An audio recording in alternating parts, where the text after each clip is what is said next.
Latasin 30. päivä syyskuuta Muumilakson Melodia-pelin demon. Päätin kokeilla, onko peli sen arvoinen, mitä siitä on internetissä puhuttu. Voin kertoa, etten pettynyt.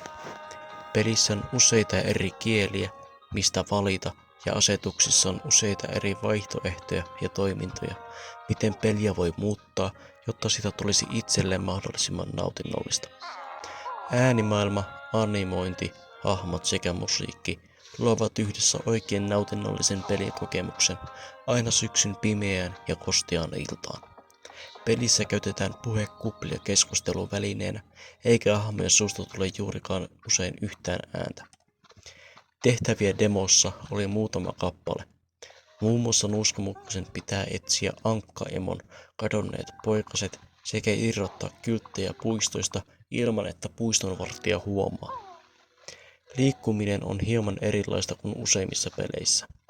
Pelissä liikutaan siirtämällä nuolta aina eteenpäin ja siihen suuntaan, johon nuoli osoittaa, hahmo liikkuu perässä. Liikkuminen tuotti itselle pelin ensimetreillä hieman ongelmia.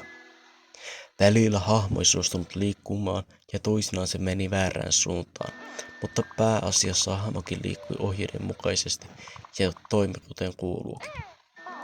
Pelissä Nuuska-Muikkunen liikkuu eteenpäin, juttelee muille metsän eläimille, suorittaa tehtäviä sekä soittaa huuliharppua.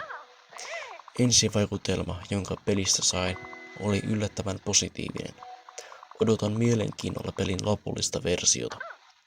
Itse suosittelen pelin hommaamista pelin ilmestyttyä tai kokeilemalla demoa. Antaisin pelille arvosanaksi 9,5/10.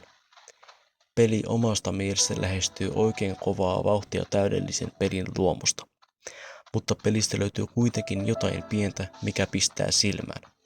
Nimenomaan se, mitä aiemmin mainitsin, eli liikkumisen vaikeus joissain tilanteissa, ja ohjeita ei välttämättä ollut aina siellä, missä niitä ehkä olisi tarvittu.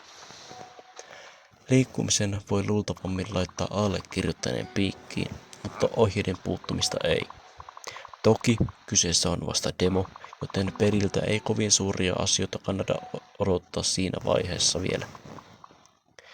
Peli tullaan julkaisemaan vuoden 2024 tammi- ja maaliskuussa, ja peli tulee olemaan ilmainen.